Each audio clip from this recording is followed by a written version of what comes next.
an understanding of one or two features of Gemini or Notebook LM. So when we think about Gemini, we want to, we think about it in three ways and how useful it can be. If you remember, our approach to AI is to make it useful for everyone. It is to make it relevant and to make it practical. So we want to see how we can ignite creativity. So if you are a content creative or a journalist, you want to use Gemini to find the spark or pursue hobbies or new skills or ideas and plans.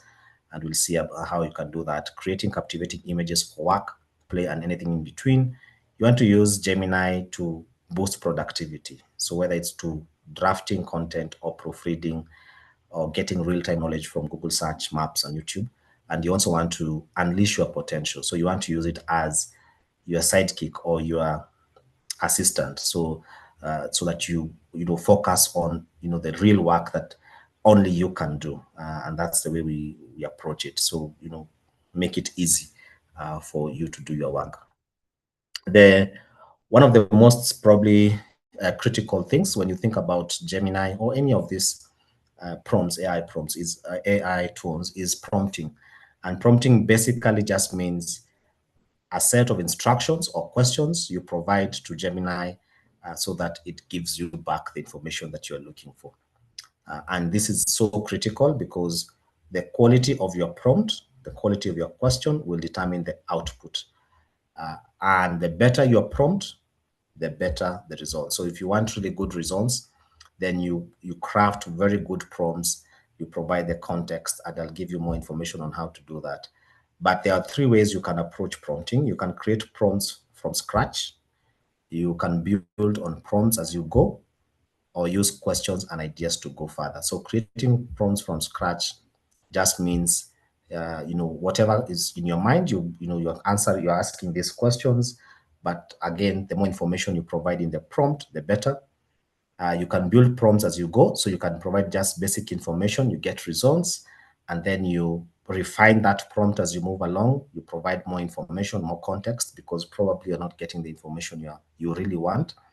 And the fourth one that is not here that I usually even mention is that you can ask Gemini to give you a good prompt. That is like the basic, like you can start from there. For example, you are a business journalist and you are looking at to cover probably the impact of the elections or something, or the oil discovery, and you're not too sure what kind of prompt you want to have. You can ask Gemini, can you provide for me, I'm a business journalist, can you provide for me a prompt that will give me the right content because I'm covering XY subject within this country, within this period. And then it will give you a prompt, and then you can refine that prompt. So that's like reverse engineering, if you put it that way. But when it comes to prompting, there are some skills, or what we call some ingredients that you can use to get better output. The first one is what we call a persona or a role. So you specify the role you want Gemini to assume. For example, I am a sports journalist, or act as an entertainment writer, or act as a sub-editor, or act as videographer. So that's a persona or a role. So you're telling Gemini, this is the hat I want you to put on. And by doing that, you are already aligning the results towards that persona or that role. Why is this important? It's important because if you do not provide that persona role, it might give you, answers as an analyst or as someone who's just curious about that subject. But by putting the persona, then you are already directing it towards what you really are interested in. And then the second one is tasks. So what is the exact task that you want Gemini to do? So you clearly state what you need help with. So you break down complex requests into smaller parts. And this can be anything from, for example, you can say, the persona there is, I am a lifestyle writer, and I'm looking for 5 story ideas to work on this week about Kampala and lifestyle and entertainment. So that is the task. You're looking for story ideas, and now you break it down. And then we move on to audience. So audience is you define who the content is for to tailor the responses. So you are writing for a primarily Ugandan audience, or you're writing to women in between 25 and 35, or you're writing to Gen Zs. So that's the audience. So that's you want to factor that in so that Gemini can know what kind of response to give you depending on the audience. And then we move to context or constraints. So context can be anything from location to time. For example, if you include, I want these topics to be about Uganda. That's a context. I want you to limit the stories or the story ideas for the last 1 week. That is a constraint. So you are adding all this information so that you direct Gemini to give you exactly what you're looking for. And then format is, how do you want these responses to be? Do you want them to be in form of videos, images, bullet points, the narrative format, or do you want it in article format? So that's the format. It's not essential per se, but it can be good, and it's not. It's essential but not necessary. So you can use that to refine. So this sort of 5 ingredients will really help you when it comes to prompting, and not just for Gemini, but any other tool. The more information you give, the more specific, the better you get in terms of the results. Is there any question on prompting? All right, so let's give it a try. Let's give it some shot. So let's see how you can prompt, and I'll be switching between the presentation and also the tools themselves. Let's see. So this is, let me share this first.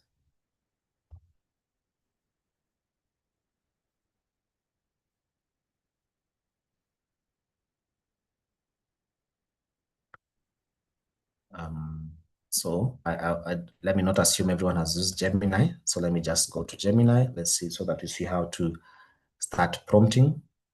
It's not, I want it to be, go to Gemini.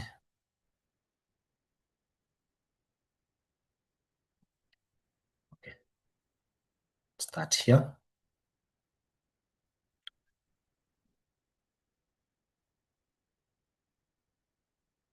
So I hope you're seeing the change of screen. So this is probably, I am a content creator. I work for, I have my own production team. I write on travel, for example. I have videos on travel, travel in Uganda. So let's start with the first one. Here is the persona. So I act, you can say either I am, or you can say act as. So it works either way. So act as travel content creator based in Uganda. And then that's the first part. You've already given it a persona or a role.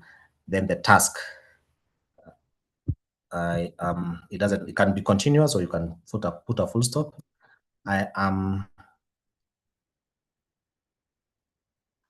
look for 5 story point video features, video ideas I can create ahead of the Easter holidays. So that's the task. And then we move to the audience. Primarily for Ugandan, for professionals, for students. Okay, can just say for students and professionals looking for long holiday vacation ideas, something like that. And then the other thing that you can also do is, I've already put the constraint. The constraint there, the context is Easter holiday, the long holiday and the Easter holiday spring. Yeah, so I've put for students and professionals, so I've narrowed down the kind of audience I'm looking for.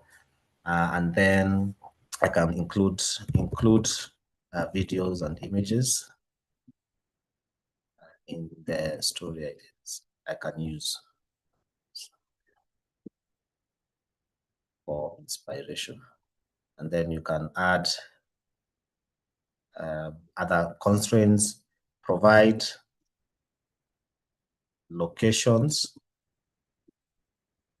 both affordable and high-end locations. So you can see I've provided a lot of context for that prompt. So you can see the kind of information I'm getting. Here are 5 video ideas for your travel content targeting students and professionals in Uganda. So there's the video idea 1, Easter escape budget, friendly adventures around Kampala. So you can see the content there.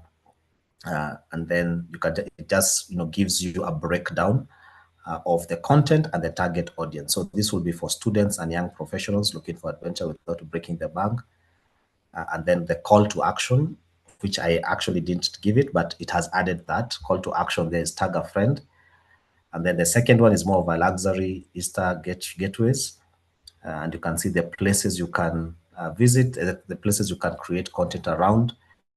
And then the third one is more adventurous for hiking and other experiences. So you'll see it gives you, a variety of options that you can consider. So for you, it's now up to you to what would be possible to do within a short time, or what will align with your content strategy. But anyway, I want just to show you this example, just to show you the ingredients of a good prompt. So the prompt really will determine kind of output that you get. And in fact, all the features that we have that I will be showing you today will be more of how do you use prompting to get the best out of the features. So that's why prompting is very important. All right, so I'll give you 3 minutes to come up with a prompt, and I can see my network probably is unstable, so I'll switch off the video. I hope you can still hear me. Let's see. I'm having some problems with network. Can you hear me? Yes, Ken, we can hear you. Okay. There are 2 questions that are relevant to this prompt topic that I wanted you to address before we moved on. Yeah. Yes. All right. The first question is from Zuelethu Dlamini. She's asking, is it possible for me to ask the tool to keep my role in its memory, i.e., I am an editor? Yes. So one of the features that I'll be showing you allows you to have a prompt that is standard, that you do not need to create a prompt from scratch. And I'll show you that. It's called Gems. For Gems, you just create one prompt, and every week you just need to say, give me ideas for this week. It already has saved the prompt and your role and all those information that you have. So that's a good question. We'll be coming to that in a few minutes. All right.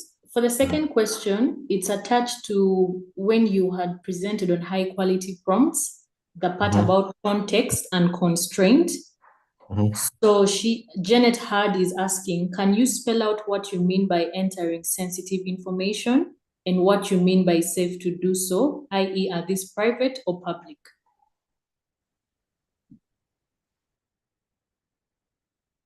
Okay, you broke off, but I think I got the question. So by sensitive information is any information that probably is not yet in the public domain, for example, or is And this is mostly targeted at, I don't know, maybe government officials, or because this is a platform, it's a big platform. So you wouldn't want to probably put, like, for example, photos of, children here. Not that they will be used badly, but you want to ensure that, you are using it for something that is more professional and also for hobbies, if I can put it that way. And the reason for this is just to ensure that, in case, in the unlikely event there's a data breach, that, your information is still safe. But I know there are many people who have used these tools. Like, for example, they upload their financial statements, like bank records, they upload it and they ask, some of these tools to analyze where they are making, wrong decisions, or to analyze their spending habits, and that's okay. And I've seen many people use that just to analyze that. It's just that anything that probably you might feel uncomfortable if it came to the public limelight, if maybe that makes sense. But what I know, Google takes seriously the data of users, and any data that you use here, it's not even used for training, because they have this huge database of for training AI tools. But any information that probably might be very sensitive to government information and stuff like that, I think that's what probably they mean. All right, thank you, Ken. We can Any move forward. other question? No, there is no other question. Thank you. All right. Okay, thank you for that. So this is how you look at it. So probably I would give you a minute or two to come up with a prompt. It can be a hypothetical prompt on something that you are working on, and then probably, if you're comfortable, you can share with us, and then we can review together. So I'll give you like 2 minutes. I don't know if they're allowed to, if the participants can paste or they can copy and paste the text on the text, or they can share it with you, Daisy. I don't know how we can do this, or they're allowed to speak. You're asking if they can paste their prompts on the chat? Yeah.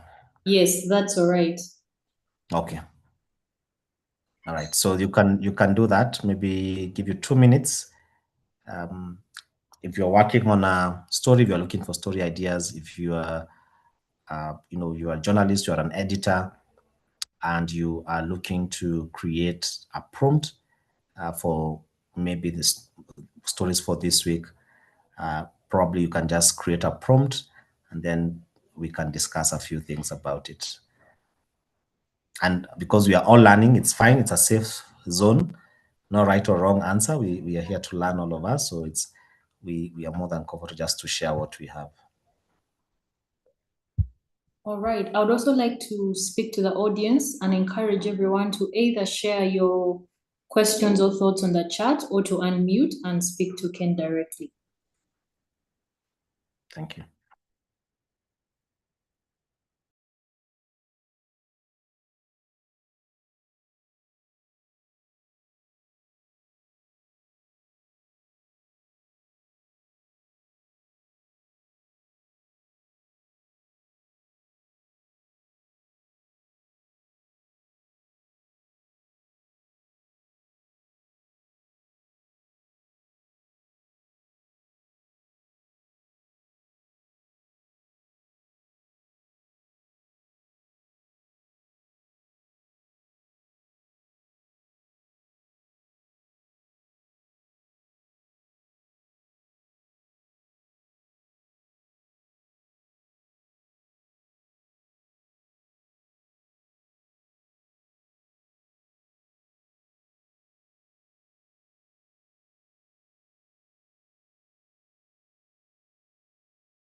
If anyone is ready, they can share their questions or their prompts rather.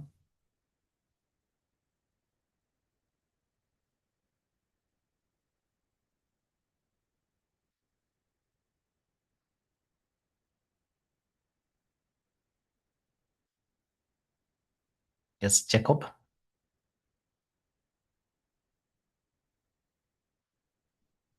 You can unmute or you can put it on the chat.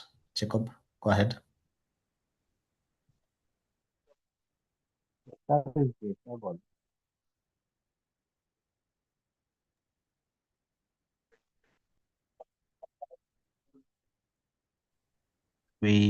don't know if it's me, but I can't hear you.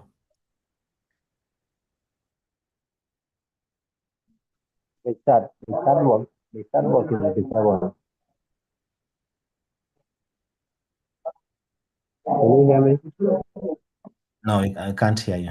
I can't hear you, at least.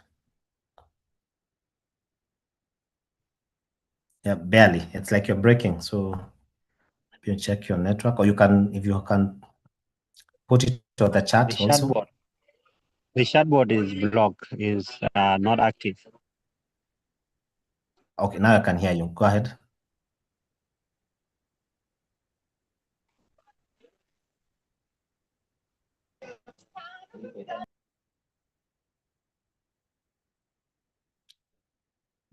Okay, as Jacob is sorting the audio and anyone else who's able. So Daisy here says, I'm a Ugandan journalist, generate 3 story ideas that will interest female farmers in Bale district. This is good. So there is the persona, that's the role, there's a Ugandan journalist. The task there is to generate 3 story ideas. The audience there is female farmers, and the contexts or the constraint there is Mbale district. So thank you, Daisy. This is good. Anyone else who wants to give it a shot?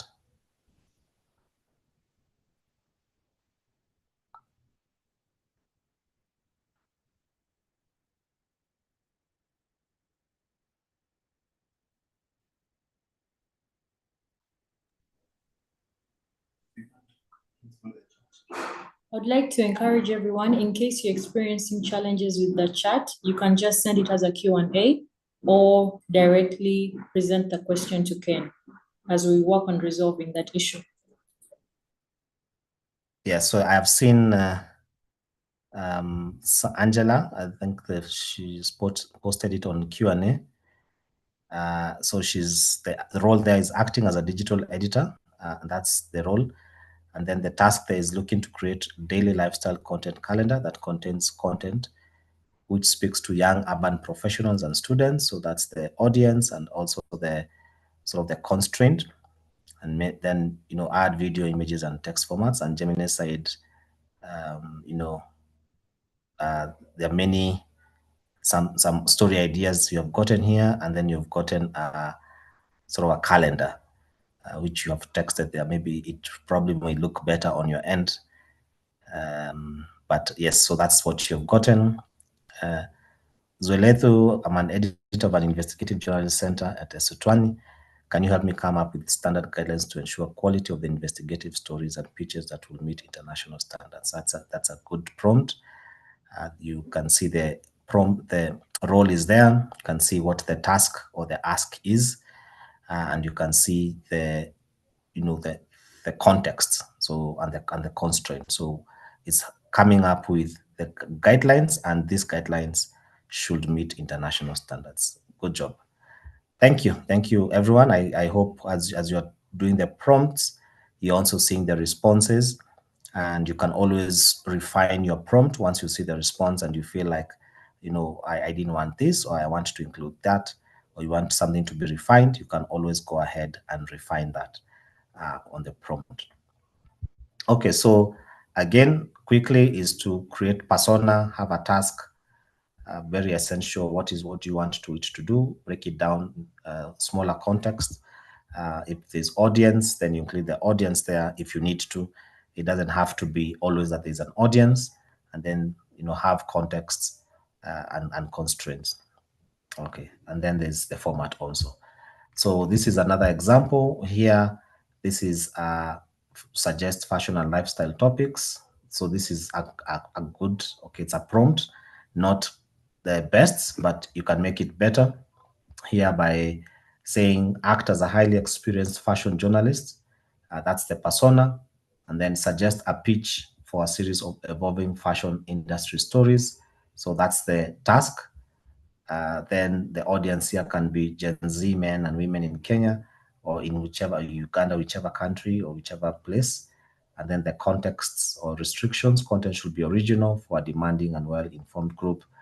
Then you can include videos, images, and profiles of leading and upcoming fashion designers. Yeah, so that's the format. And I can see Jacob, you have said act as a professional mobile journalist with a year of experience, generate story ideas facing journalists in Juba. That's good also. Thank you. All right, so some of the helpful, if you are learning, if you are probably want to understand something, you can use phrases like explain to me like I'm 5. So probably you have gotten this complicated report, or maybe it's a court ruling and you want Gemini to break it down for you. You upload it on Gemini and it will break it down, or you can even start asking questions to Gemini so that it breaks it down. You can create things like create a plan with a topic, 5 areas to focus on, or give me an analogy of, or what are the key topics to understand about this subject, or create a quiz to test my understanding, or give me the pros and cons, and so on. So these are just helpful phrases to add to the prompts. You can, for example, you can even include things like, as I've seen Jacob has said, including the, you're starting out as a journalist, or you are an experienced journalist, or you work for this media house that is based in, it's a community radio station based out of Kampala, or out of outskirts of Kampala, something like that. Just as more specifics, better results. One of the things that you can also do with Gemini, you can double check responses. So if you are still on the app, just go and look at the responses that you have gotten. You'll see that there's something called compare or verify this information, something like that.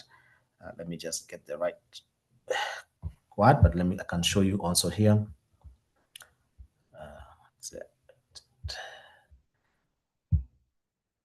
Down here, if you come here, click on here, you'll see double check response.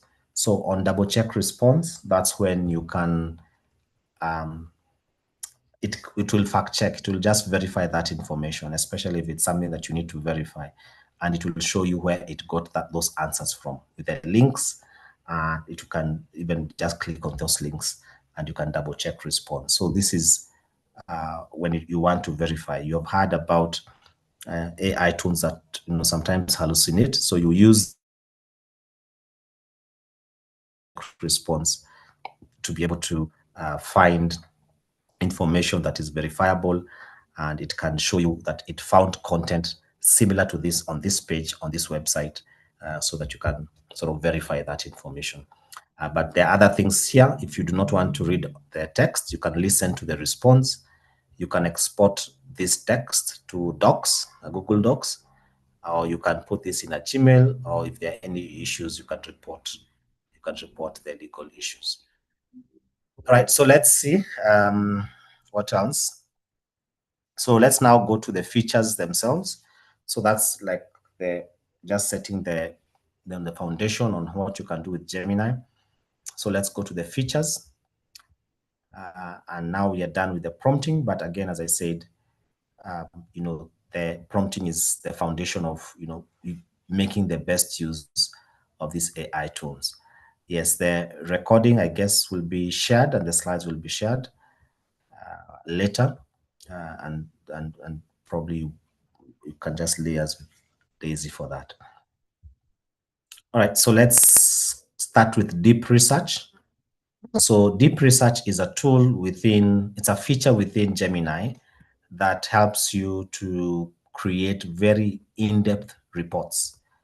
By Gemini will just browse hundreds of websites on your behalf, think through its findings, and create insightful multi-page reports. Ken, Can I interrupt you briefly? There's a question from Colin that I wanted you to address before you moved further. Ken, can you hear me?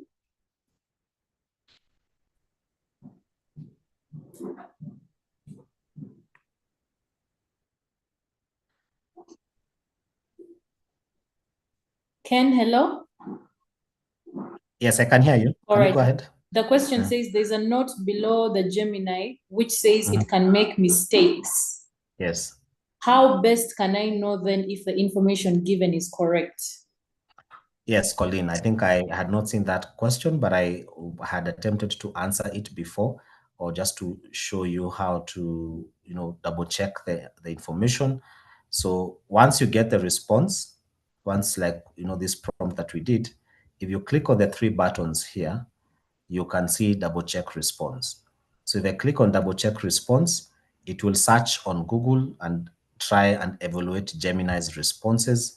So this is for example, this is for this was on tourism and videos. So you'll see here, if you click down here, so it will highlight some things on this thing. So it will highlight where it got that information from. For example, here and here, you can see it will give you the links. But this is for probably something that may not really need a lot of fact checking. But for, let's say, for scientific information, for information that you really need to fact check, you'll find it has more links. It will provide a lot of links like these ones. And if you really want to understand the results, it will just show you how to interpret those results. But the more complex the information is, the more links it will provide for you to fact check. Yeah, but that's the way it works. So you can use this tool here to double check response, especially if you are not too sure. But you can also come back here to Gemini and you can ask it, can you provide more grounded information, or can you provide alternative links to what you have provided in point 4? I'm just giving an example. So you can follow up with Gemini and ask it to provide grounded information, or to provide additional external links to verify the information in point 3 or point 2, if that's something that you really want to check. Right. I hope that's useful, Colin. Thank you for that. So we are going back to deep research. So for deep research, as I said, it provides, it can give you a lot of reports, can give you in-depth reports, and you can use deep research to do anything. But I'll just give 3 examples in the context of media. You can use it to research advertisers. So you can generate a report on all of the potential advertisers in a particular market or industry. You can build instant expertise. So with deep research, you can generate a report with everything you need to know about the topic, and then you can turn that topic into a podcast, or you can monitor your competitors. So you can, generate a report to just understand the competitive, landscape of your industry. But again, you're not limited to these examples. I'll show you how to get to deep research. We'll generate a report together, and you can, again, just go back and generate this at your own time. But for deep research, it's when you really need in-depth reports. You really want in-depth reports about something.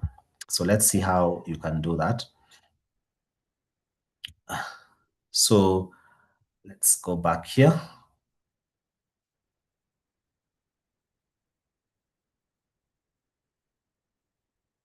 So if we are to get another new chart, so create, if you come here to tools, you'll see deep research. I hope we are all there. And if you're on mobile, you'll still get it on the same place. Just click on tools, you'll see deep research.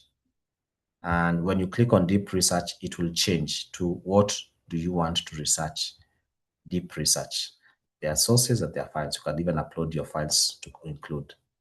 So that's how you get to deep research. We can do a deep research. It takes like 10 minutes. So we can leave it working in the background and then you can come back later, but I can show you a few examples. So I hope everyone is on deep research, the section for deep research, so that we do it one together and you can choose any topic. Let's say I want to do deep research on what are the oil prospects in Uganda and the potential economic impact. Let's just start with that. I will come back. I want to just to put it that way before we get to the prompting, the full prompting I've shown you, so that I show you how to go about it. So let's just start with that, and then you submit. So the first thing that deep research does, it gives you a plan. It does not start with the research itself. It gives you a plan of how it's going to do this research. So it will tell me it's going to explore these kinds, the areas, so Albert and Graben and specific projects like Tilenga and Kingfisher. It's going to investigate the progress and expected timelines. It's going to analyze the anticipated economic impact, evaluate the potential for job creation and all that. So it has given me a plan first before it starts. So you read through this plan and you evaluate if it covers everything that you want. If you feel like there's something that you want to include in this plan, you can edit the plan here, edit the plan. And then this is the current plan. So once you're done with this is the current one. So what do you want to edit? So include the impact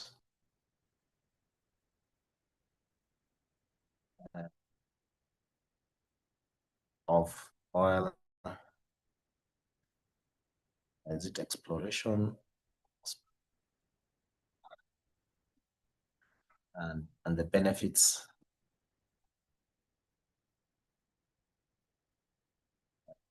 to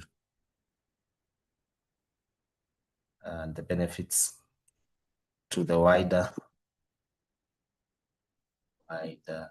East Africa, to the wider East Africa region.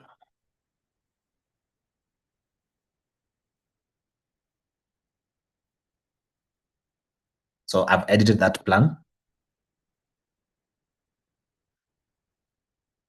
And now it will amend the plan. And thanks for that note. That didn't know that there are more people who have joined us from South Sudan, South Africa, Eswatini, and Zimbabwe, and Kenya. So I'll try and expand the examples. I thought it's a Ugandan audience. All right, so it has edited the plan. Now I can start the research. So this will take a few minutes, and I hope you are doing it on your end. You can see the way it's going about. So it's starting the research. It's showing me the thinking.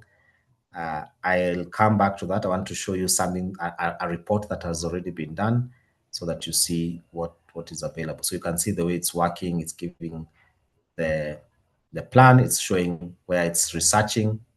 Sorry.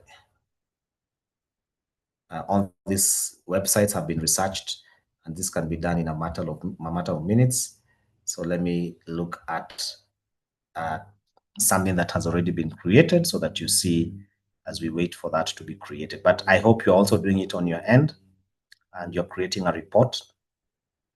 So let me share with you a report that has already been done. So this is a report here. I hope you can see it. I gave this prompt: acting as a newsroom product manager, generate a report on how a small medium newsroom can leverage generative AI to boost productivity and improve efficiency. So the first thing it did, it gave me a plan.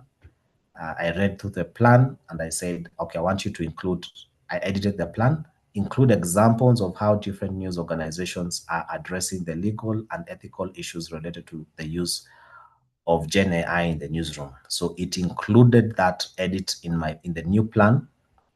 And after a few minutes, I got this report. It comes with the date and the time. And then this is the report. And you can see it's very detailed. I hope everyone can see the report.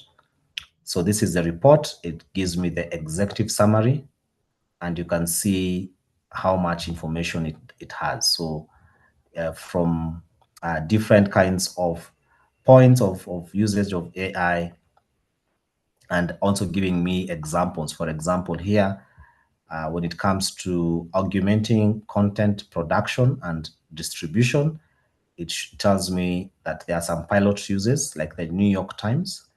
It has used this to, utilize approved AI tools to generate headline options, draft article summaries, suggest interview questions, and write polite prompts for internal use. These applications provide editors with options quickly, reducing creative friction and speeding up the production process without compromising editorial integrity. So it pulled this from our website, and if you want to see where it pulled this information from, if you click down, it shows you the sources. This is the sources, and all of these have sources, so that this limits the what we call has hallucination, because you can follow this, you can click on this and find out where it got that information from. So you can see all this, including even creating a table for you, and it's quite in-depth, as you can see, giving you examples, because I told it to give me examples, AP, NYT, BBC, and I can also, even before that, I could even have told it include examples from, for example, Africa or the global south, if you can call it that. And then at the very end, you see the sources where it got that information from. In addition to that, you can see I can quickly jump to different content sections, as you can see. If I want just to, I'm more interested in transparency and trust mechanisms, policy of disclosure. If I click on that, it will take me to that section, and you'll see how it has created that. So this is an in-depth report, and you can transform this report into different formats. Let me show you. If you click on create here, you can change it to a web page. So it will be a simplified web page. You can change this into an infographic, and I'll show you how it came out. You can change this to a quiz, to flashcards. Flashcards are just like Q&A. So if you want to understand that content. And you can also create an audio overview like a podcast. So let's explore two of those outputs. So remember, this is just one report. You might not have the time to read all of this, but it's still available for you. So if I cancel here, close it, you'll see now there's a podcast. So it created a podcast. So from the report here, this is the report. I clicked on generate audio overview, and this is the video podcast, the audio podcast. Let's listen a bit. So it's not the full report, it's like 5 minutes, but let's hear.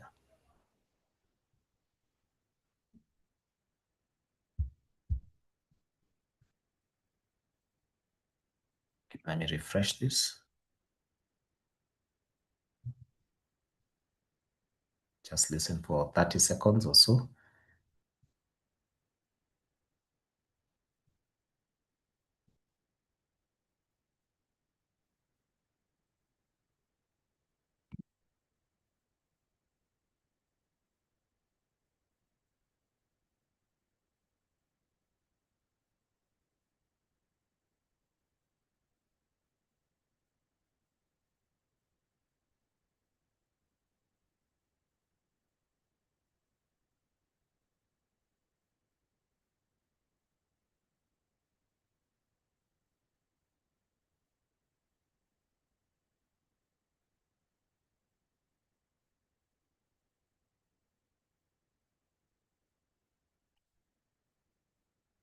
Adela, can you guys hear the report? The podcast? Adela says, I think he can't, you can't hear. Is anyone else? Daisy? Not yet. I don't know how to, because my audio is on. Let me see.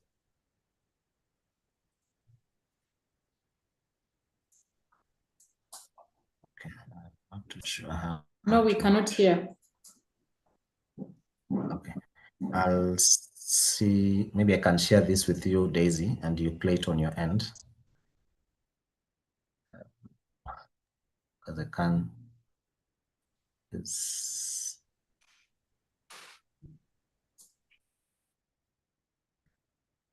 I can put the link here. Copied. See if you can get. Okay, maybe I can download it. Okay, let me see that. But I think it's the audio part, because on my end I can hear it. But as we do that, you could share the download in the chat. Can you hear now? It's paused. No, we can't hear. No, I'm playing the downloaded one, so maybe that's the downloading is not working. But let me share this with you. Can you try and open that and see if it can play on your end? So I've shared the link with you. Just open that and play.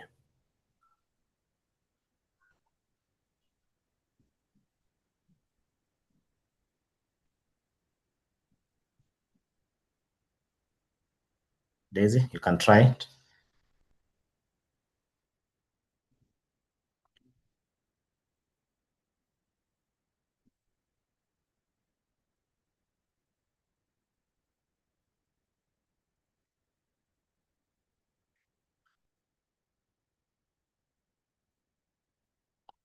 Is it working on your end? Anyone who has been able to open that link?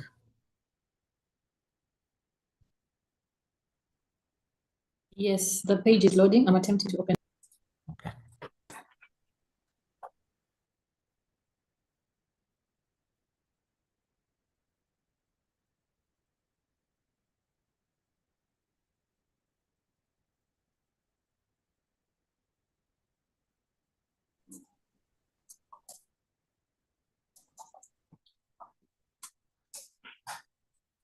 Click on the link and attempt to hear it on their end.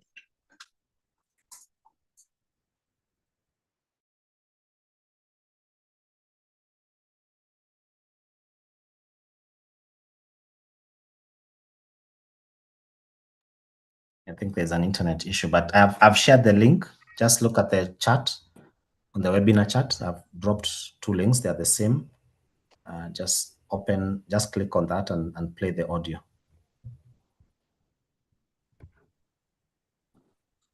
Tabu, the link is on the chat. Just scroll up, you'll see the links. Joycelyn, I'm not too sure what I can do on my end. I've switched off the video. I'm sorry if there's feedback. So the link brings us to the report. Yes. It brings us to the main report. Is there a way you could drop the audio? Yeah, that's I shared the audio because itself. Let me see if I can share the audio. Because that's the audio. I think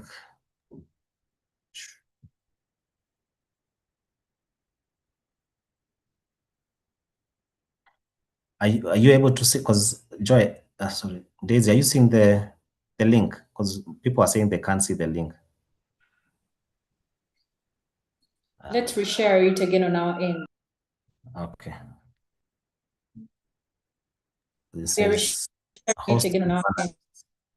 Okay, I need to share it with everyone. That's it. Okay. Thank you for that. Is it now visible?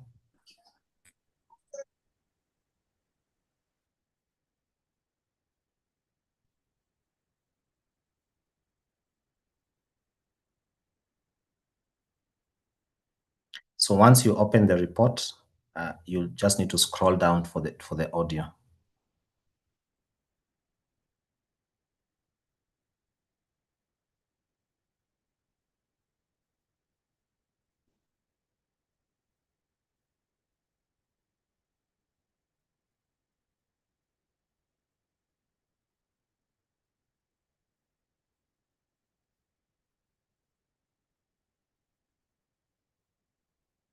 Okay, so usually maybe it's the connection that can't, because normally when I play it, everyone hears on the call.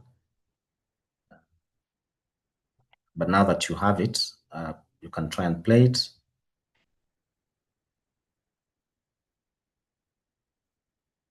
Then we'll move on. As you do that, I'll also want to show you how, we got an audio, but also here you can also get the infographic. So for those probably who had missed this, when you open the report, here is open the report. When you open the report, to get other ways of creating other formats from this report, you come to create here. Create. You can create a web page, an infographic, a quiz, flashcards, or audio overview. Now, if you close this, you'll be able to see what you have generated. This is an audio overview, but also here there's an infographic. So if I open this, you'll see the infographic, and this infographic is based on the report that we have produced on how small and medium newsrooms can leverage AI, generative AI. And it gives you the preview, so you can see this is the infographic. You can see it as it is, including the sources and the main issues. You can share this infographic here, you can share it, or you can copy the content. But if you have a bit of knowledge of the code, it also gives you the code. Here's the code. So if you have a bit of knowledge, or if you know someone who can change the colors, the fonts, you can add other things from including the logo of your organization, you can change it here on the code. So it gives you both of that. Great. So this, yes, so it's 5 minutes. The podcast is 5 minutes. So everyone, I hope it plays. Someone is asking, is the same function of Notebook LM? Yes and no. So Notebook LM will also give you an infographic, but it will not give you the code. So you cannot do so much with it. You can't change it so much unless, a graphic designer now changes it manually. But for Gemini, it will give you both the code and the preview, and you can download this. That's the only difference. Yes, and you can download, you can listen and download. Now you can create your own sort of podcasts. You have your own report, create the podcast and download that podcast and then upload it to your site, and your audience can follow through. For example, in our example here, we were looking at oil in Uganda. I don't know if it's done. Let me see. Just want to see if it's done. Is it? Okay. Still working on it, so still processing. But once you have finished that report, then you can do a story on oil in Uganda and mentioning all those things, and then you upload the podcast. Abdulraham, you're asking, can I make a more customization to the podcasts? So with Notebook LM, you can do that. So you can probably upload that podcast that Gemini has uploaded, upload that podcast on Notebook LM, and then follow up with some prompts, like say, can you include this kind of information, or can you exclude this kind of information? So you can use that as a primary source, and then Notebook LM can do further processing. All right, any question? I think there are questions here. Ken, I also had a question. Yes, go ahead.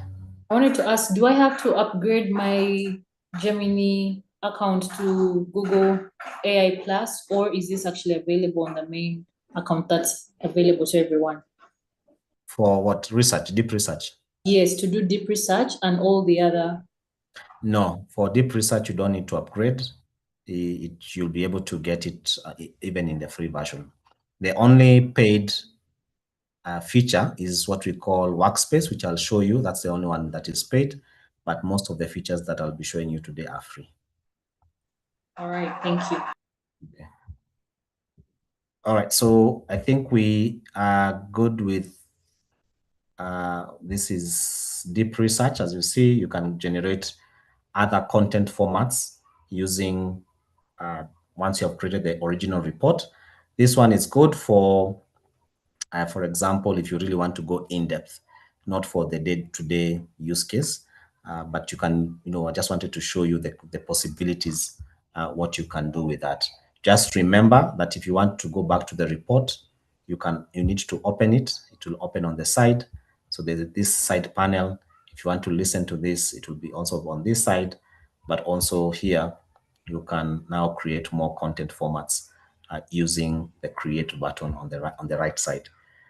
Okay, so let me go to the next feature. You can see time is flying.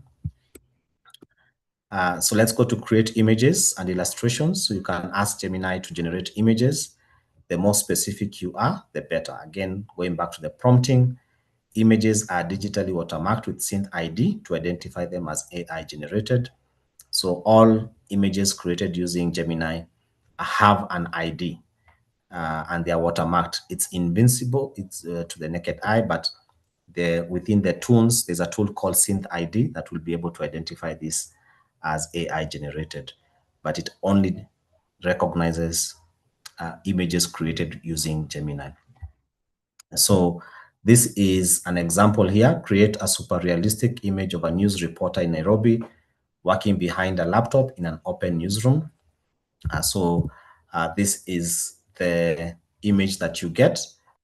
For those who are familiar with Kenyan media, this looks quite like a typical Kenyan newsroom, and I'm sure most newsrooms in the region and in Africa probably will be looking like this. So this is an image created using Gemini. You can download this image. There's an icon here to download, but there's also a visible watermark at the bottom right corner. It's Gemini. But if you upload this image on Synth ID, it will show you that this image has been created using Gemini. The best probably tool to use when you're thinking about images is what we call Nano Banana. It's within Gemini, and I'll show you how to access it. So this is Nano Banana. So if you come down here, or maybe I should start here and then come back to this.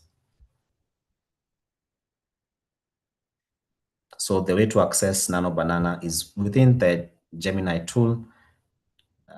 So here it is. You'll see create image. I don't know why they call it Nano Banana, but it comes with like a peeled image. So you create image here, and I can probably now, create some images. Let's say create an image, realistic image of let's say I'll use another city of young citizens or young people party. Let's just in Harare. Just use that for an example.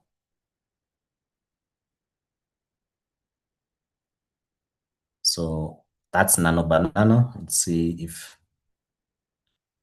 it will come up with something that is realistic. Not too sure. Someone in Harare can confirm, but that's what we've gotten.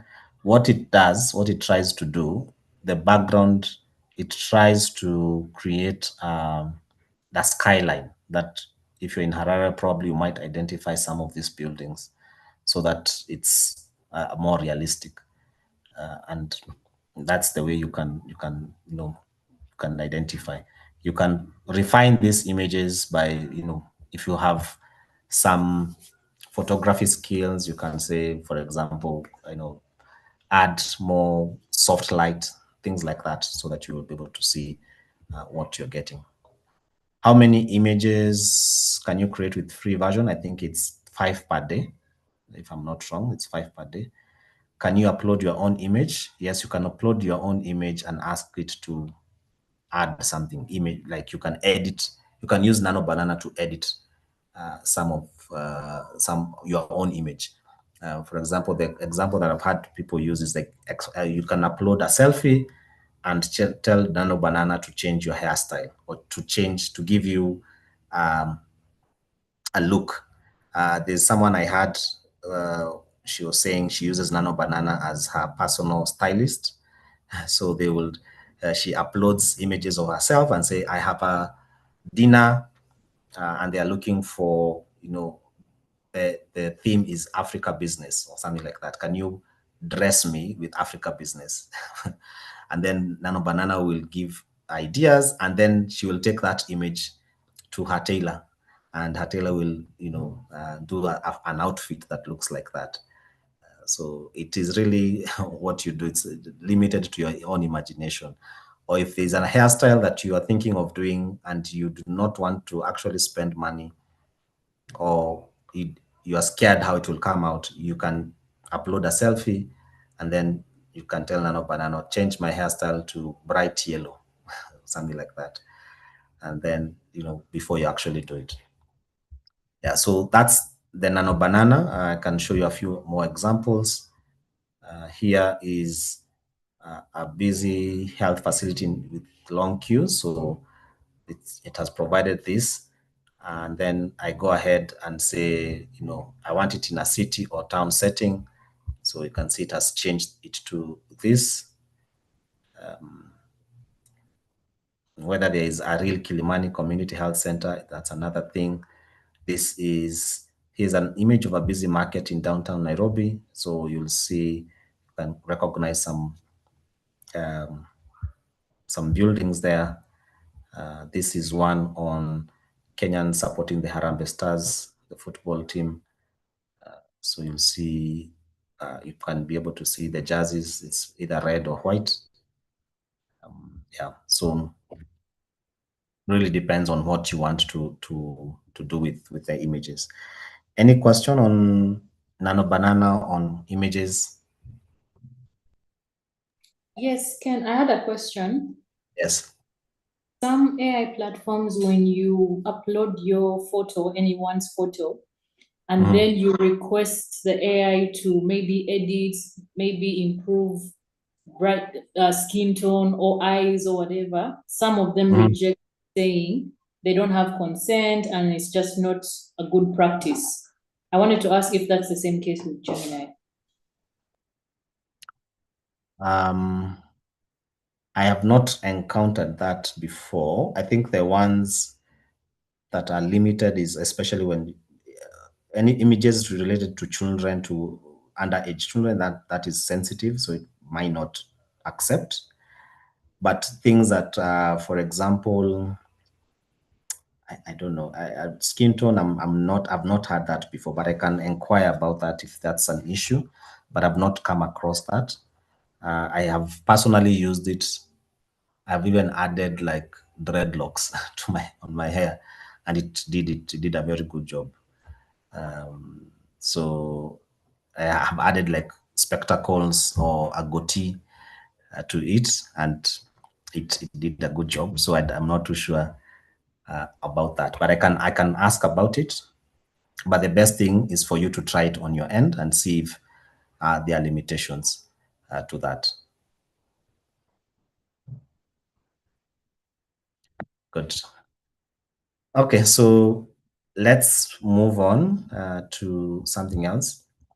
So the other thing that you can do with images, not just super realistic images. You can also have like abstract images.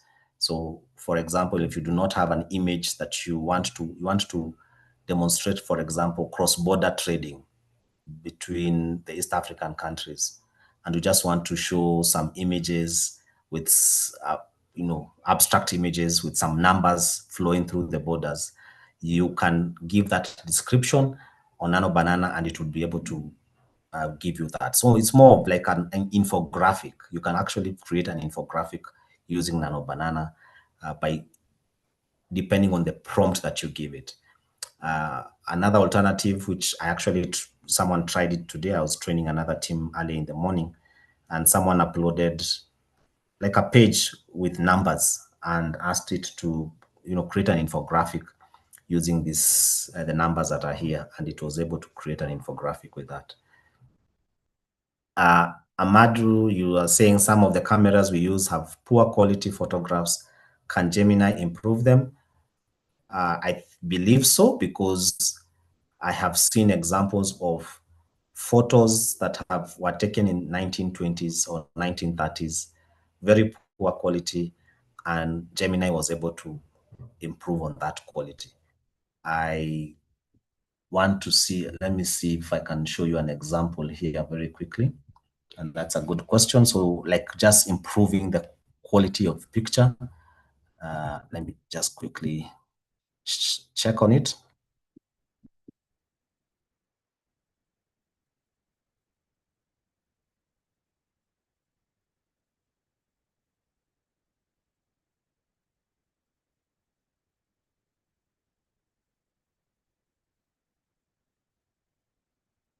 Let's see.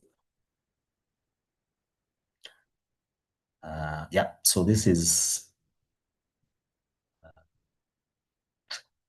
I'm not sure if it's Gemini, but let's see.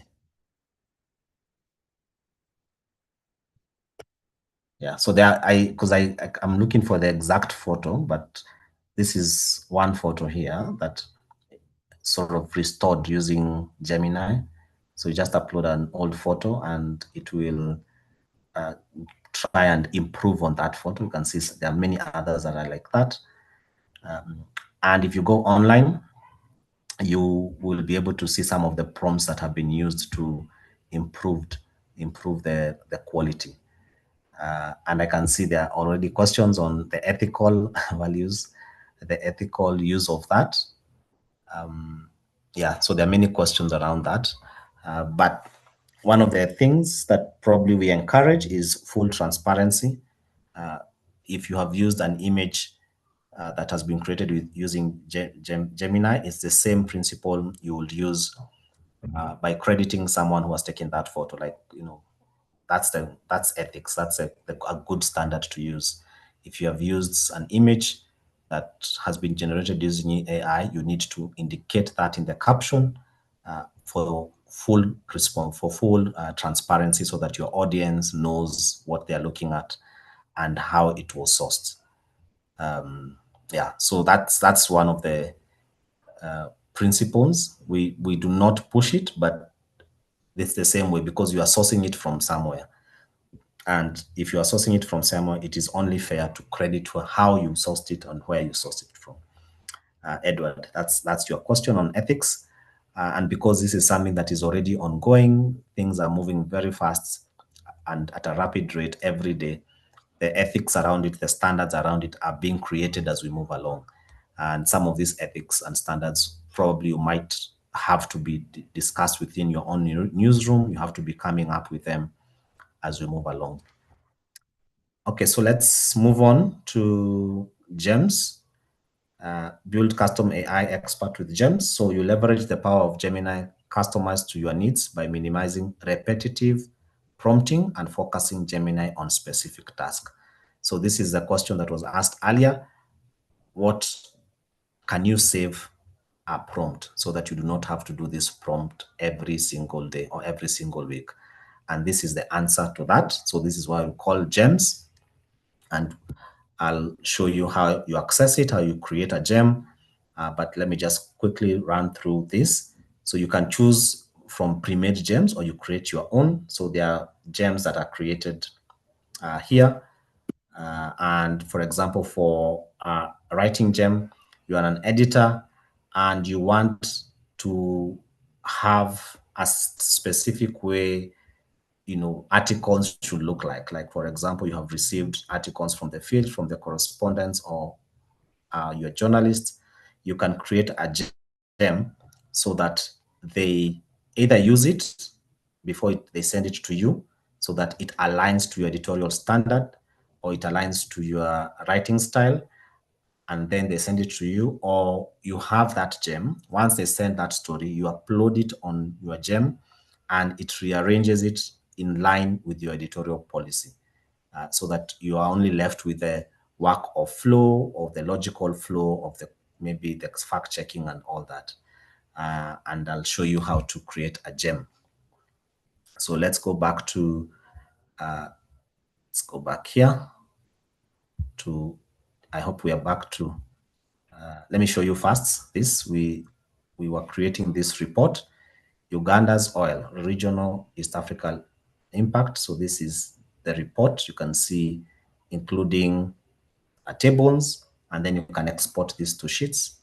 It has sources. You can see all that, and the sources down here. So you can create, maybe let's create an infographic, and then we leave it creating as we move on to gems. So how do you get to gems? So click on the menu, on the top left menu, and come to gems. Now that's gems. Gems is here. Gems is here. Click on gems, and you should see something like this, gem manager. So all these are pre-made gems. So these ones are pre-made. So you don't need to, you can click on it to see how it looks like. Let's see one like career guide. This is a pre-made gem. You can use it if you want. So there is a gem on how do I prepare for a job interview. So if you click on this, it will open, and it's a career guide, and this is the instruction that you have given it. So if you are preparing for an interview, you do not need to create this from scratch. You just type, for example, I'm preparing for an interview for an editorial job as head of editorial in my company. And then it will just pick that, all this information, and it will prepare you for the interview. But let's go back and have our own gem. Show you. Go to gems. So then way to create a gem is to click on new gem, and you'll see this interface here. So let's say you are a tech journalist based in South Africa. So you want to create a gem, tech top five stories. Let's say that. Description is tech story ideas. So that's a description. Just give it a description so that you, because you'll have many gems, you just want to distinguish between other gems. And then now you give, this is where you put the prompt. This is where you put the prompt. I'll give you a very quick, like a basic kind of prompt. I am a tech editor based in Johannesburg.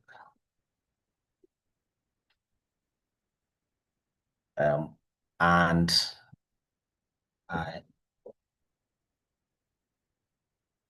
I'm looking for, and I am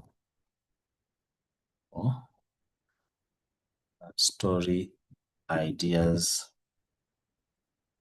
to publish, to write, and publish every week.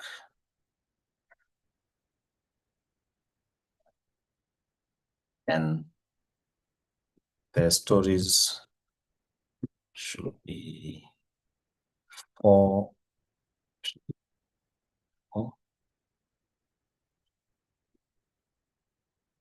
I'm looking for. There are 5 stories per week.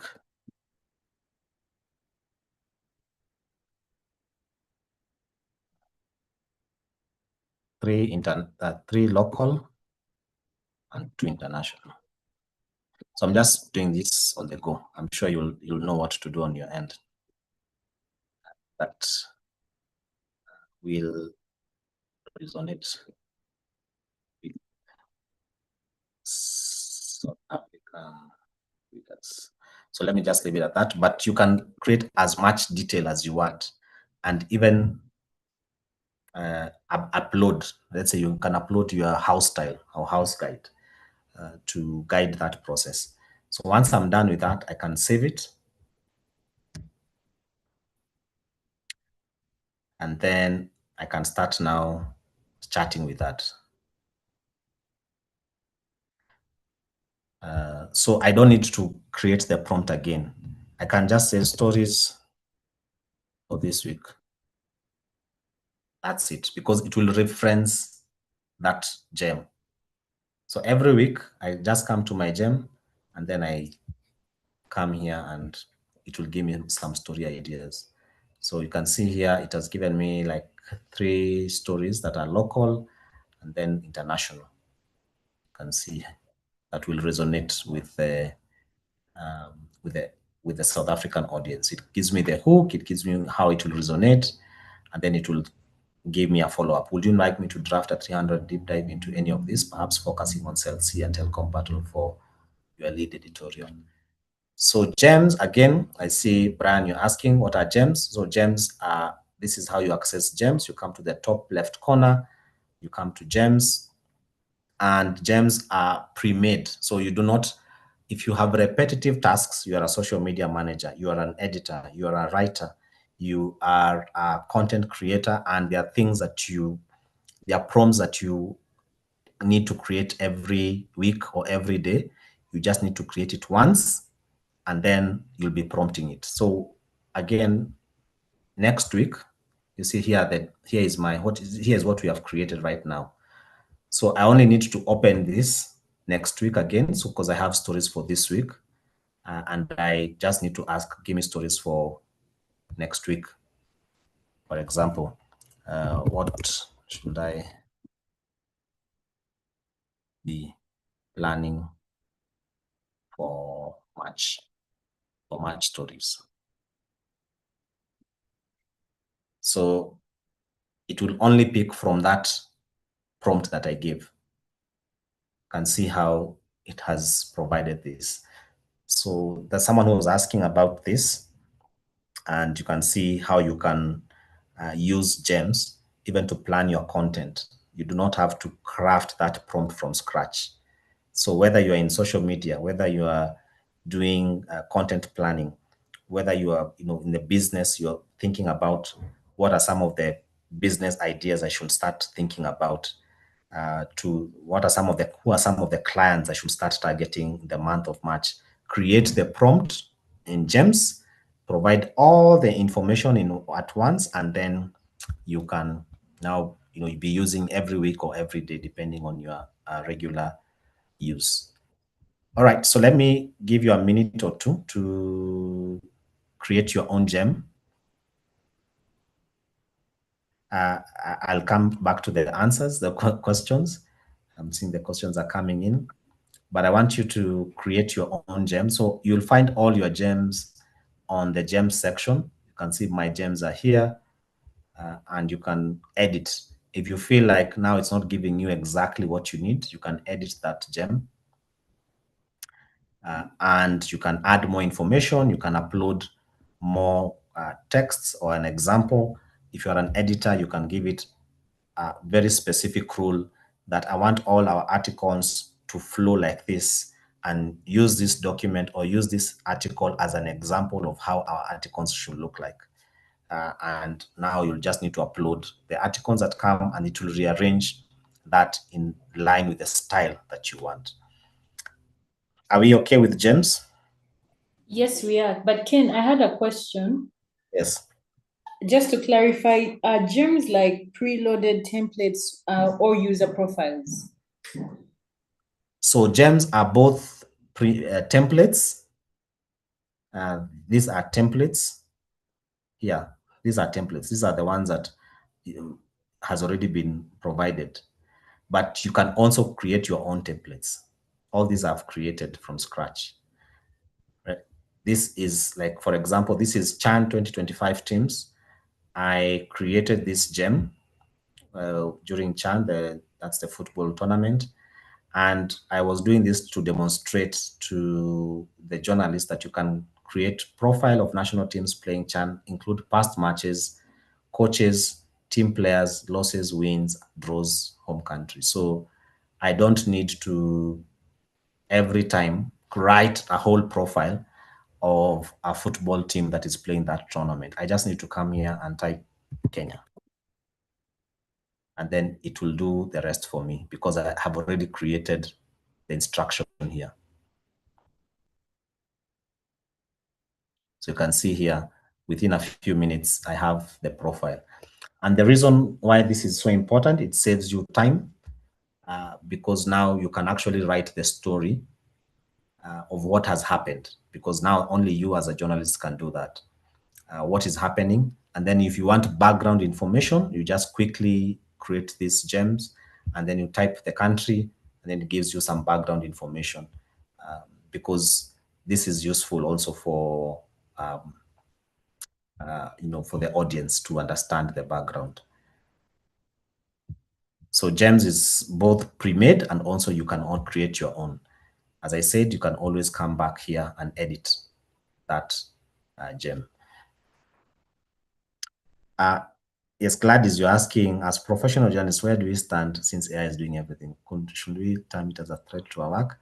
I may not be able to answer fully, but what I heard is your competitors, our competitors as journalists will be, not the AI tool itself, but journalists that know how to leverage these tools.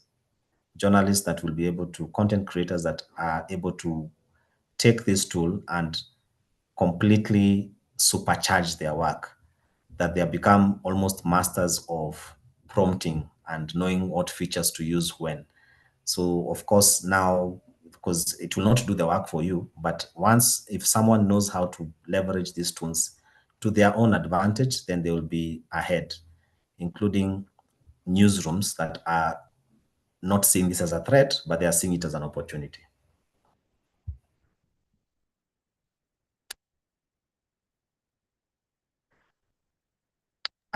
Adela, you're saying you're not convinced that there won't be data breaches or our work. Also concerned about AI setting the news agenda, story ideas, hooks.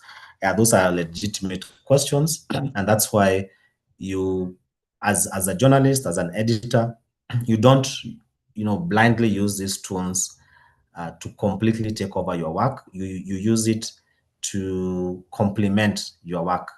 So you should have, as an editor, you should know the news agenda. You should know the direction that you want to take. You should know.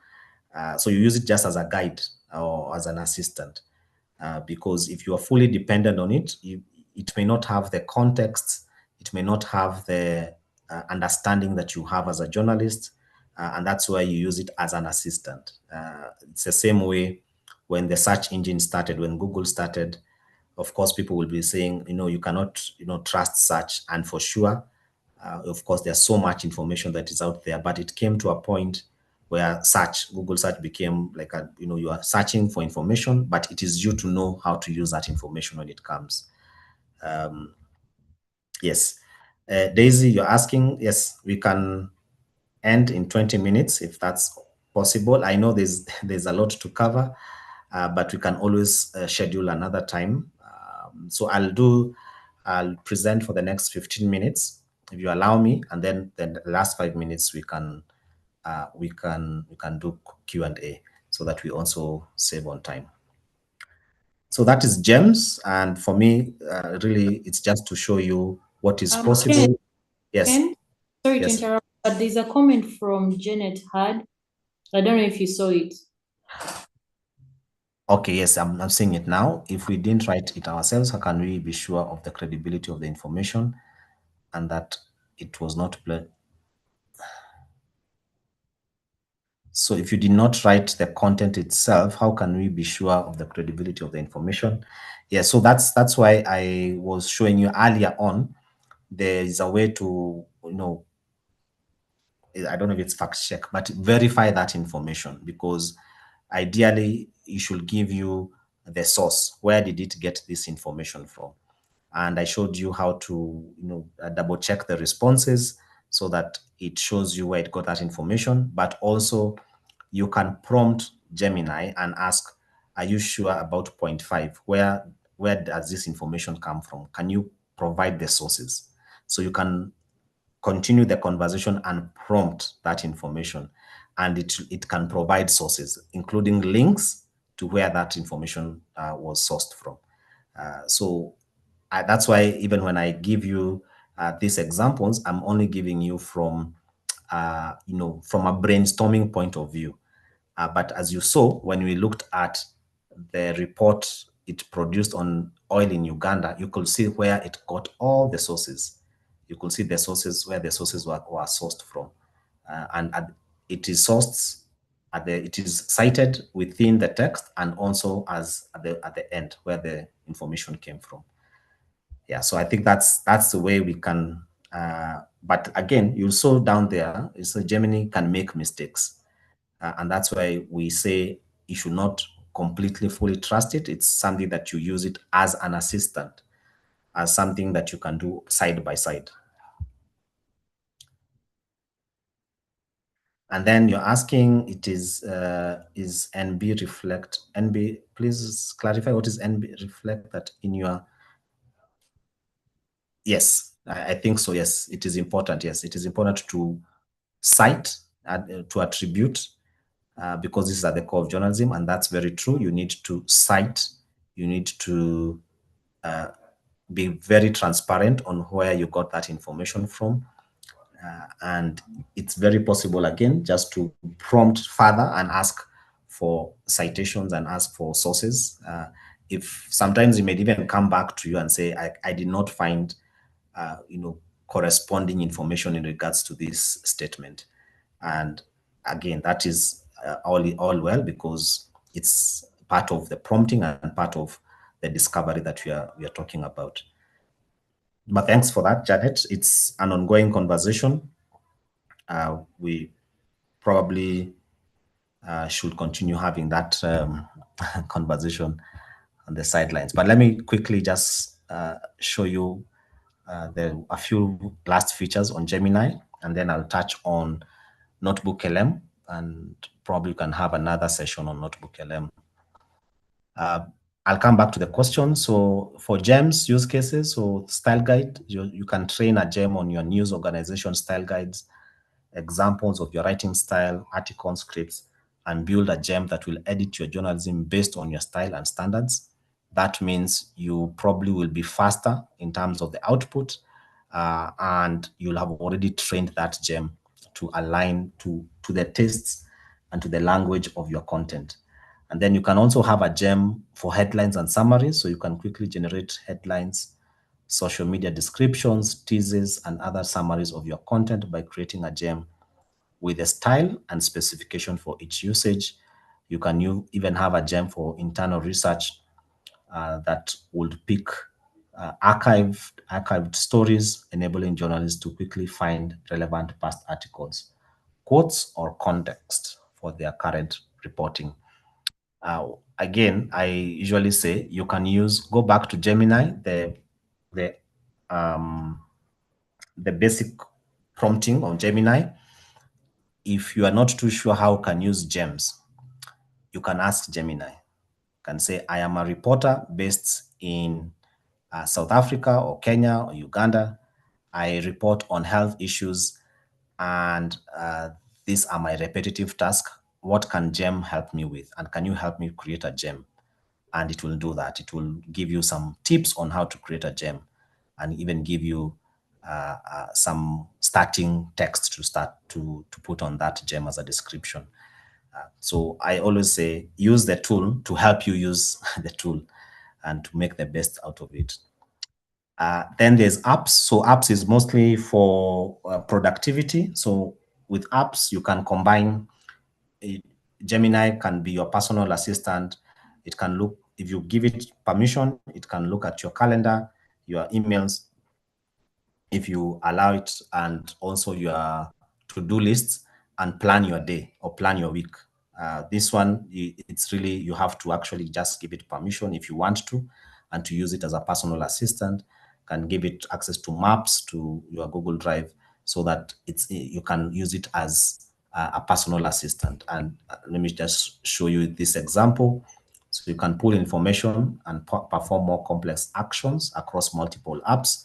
Someone took a photo of this, for those who are familiar with Sabrina Carpenter, I think. And then what she did is, I don't see any events around that time, so it looks like you're free to go. So from this image, she was able to know the closest location where this artist will be performing, and then the app was able to compare that with the calendar to see if there is any conflict on that particular time.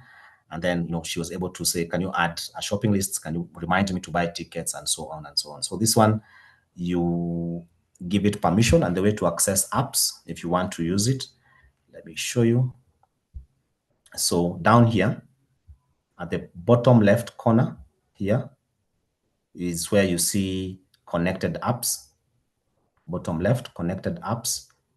And if you click on that, you can give it access if you want, but by default, it does not access. So you only give it access if you want to, so that for ease of work and to connect all these apps together.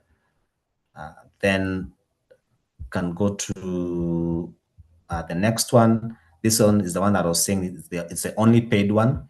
So if your organization has Workspace, Google Workspace, you'll be able to access Gemini within all these Google tools, including Gmail, Google Docs, Google Sheets. Like for example, on Google Sheets, it can do some analysis for you. On Google Slides, you can add images. You can create a presentation for you. You can make minutes for you when you are using Google Meet. But this one is a paid version.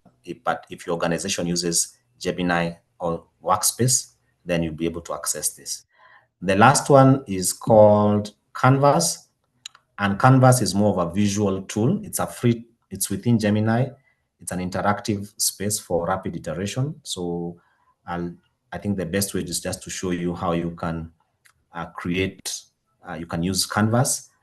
For example, this one here, you upload some minutes, and then you can upload, for example, like an audio version. You have gone outside, you have done your interviews, you can upload on Gemini, and it will show you, it will give you a transcript of based on the information that you have given it. And then you can edit within the tool itself.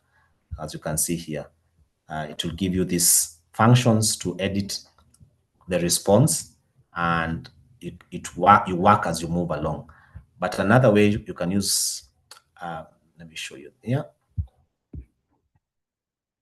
Canvas.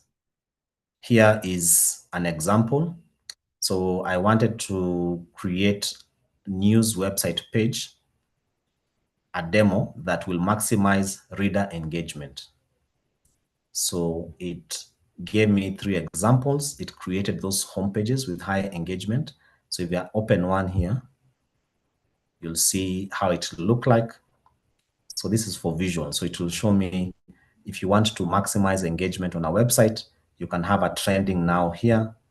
You can have a subscription model here, and then you can have your featured story on this left side. So it gives you a visual example, and there are different types you can see. So this is within the article itself. You can see how you can add these sharing buttons, and they're sticky, so they do not move. So it's easy for a user to share that. And then at the bottom you have comments, and you can also have a video player within the content.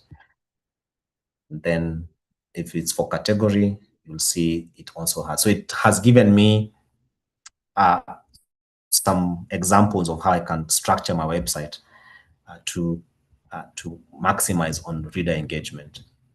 But also it gives me the code. So if I want to use any of this, I can just copy this code. And if I have a bit of knowledge of code, I can change the color, the features, and a few things. All right, so that's it for Gemini. Now, I don't think we have time for Notebook LM, but what I want to quickly show you is just a few features, and then probably if time allows, at a certain time, if anyone is interested, we can have a specific session for Notebook LM. But for those who probably may not be available, I'll just quickly show you a few features. So what is Notebook LM? Notebook LM is primarily for research. And the difference between Notebook LM and let me just quickly go to the differences. I don't know if they're here. Oh.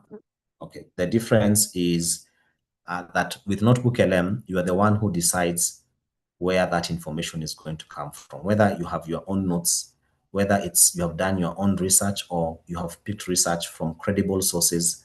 You upload them on Notebook LM, and the answers that it will give you will only be from the sources that you have selected. So that's the difference between Notebook LM and Gemini. So you upload your sources, whether it's documents, notes, or files. You can even upload an audio file and it will transcribe. You can upload a video, it will transcribe. And then immediately it does that, it gives you an overview. And then from that, you can now start chatting with Notebook LM. And then you can create other formats from that content. So the thing is, you upload from credible sources, whether it's Google Slides or Google Docs. It has the free version has a limit of 500,000 words or 200 MB, and each notebook can only have 50 files per notebook, which is quite generous. But I think the best thing is to show you here how it looks like. So if you go to Notebook LM, it's connected to your account. I will just pick something here.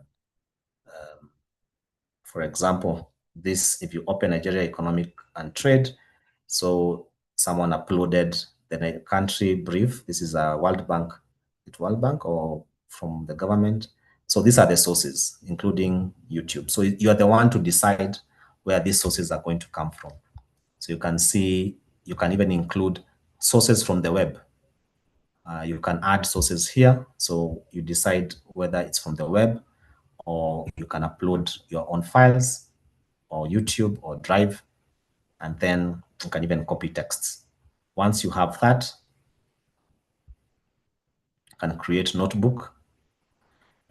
So you can now change that to different kinds of notebooks. I don't know if you can hear this.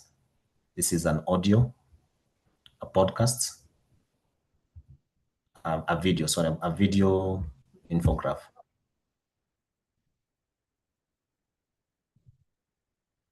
Can you hear that? Okay, not yet. All right, so yeah, so that's what you can do with Notebook LM. But as I said, you can have featured notebooks. These are the ones that different people have uploaded, including this one here, Introduction to Notebook LM. You can query. You can ask all these questions if you want to understand Notebook LM. It is within the featured Notebook LM. Yeah. And you can see the different formats, including audio overviews, video, infographic, and different kinds of formats here. So as I said, I probably may not have time for Notebook LM, but please, the best way is to come to Notebook LM, look at the featured it's open, and you can watch the videos, you can question, you can only get answers from this point of view here. I don't know if there's any question now, because I think time has really gone. I'll start with the ones that are already here. With the coming of AI, where does it journalists? Where do journalists stand? I guess that's what you're asking. And not just journalists. There are many professionals that probably are at, I don't want to say at risk, but probably may need to reinvent or to retool. But I feel like, my personal opinion, this is not a Google opinion. My personal opinion is the people who know how best to use these tools will have an advantage. That's what I think. And that happens. That is across board. Warom Felix, you're asking, doesn't use of AI infringe on copyright because some sources of the info is not provided by the AI? Does it infringe? I probably may not be able to know whether it infringes, because it has to, you have to point out to the specific cases. For example, if the report that we produced, almost every paragraph has a source. But for the general chatbot, I guess it picks from the general web and rephrases. I may not fully be able to answer that in terms of infringing on copyright, but it's a question that, it's a valid question, I agree. Is there any other question? There are no more questions. Okay.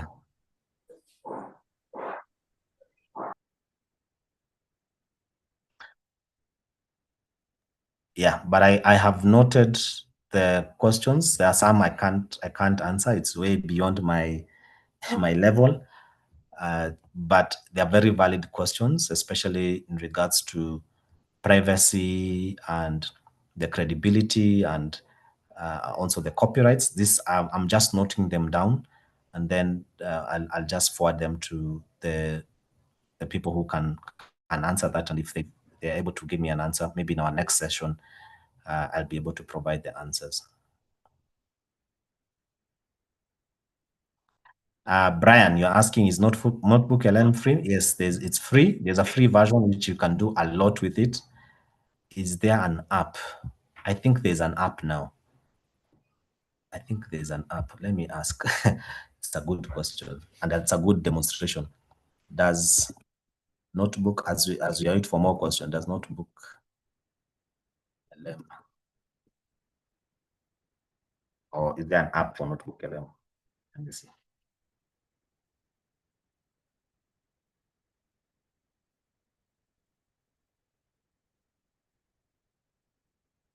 Yes, it's both Android version and iOS. And you can see, as it's giving the answers here, you'll see where it got that answer from. So it only gets the answers from these selected sources. So if I click on this, and it's a good way to demonstrate, it will show you how to source. So if you are working on not sensitive, like you really want to ensure the credibility of that information, Notebook LM will be a better bet, because it will actually provide you with the sources, and the sources are filtered and sourced by you.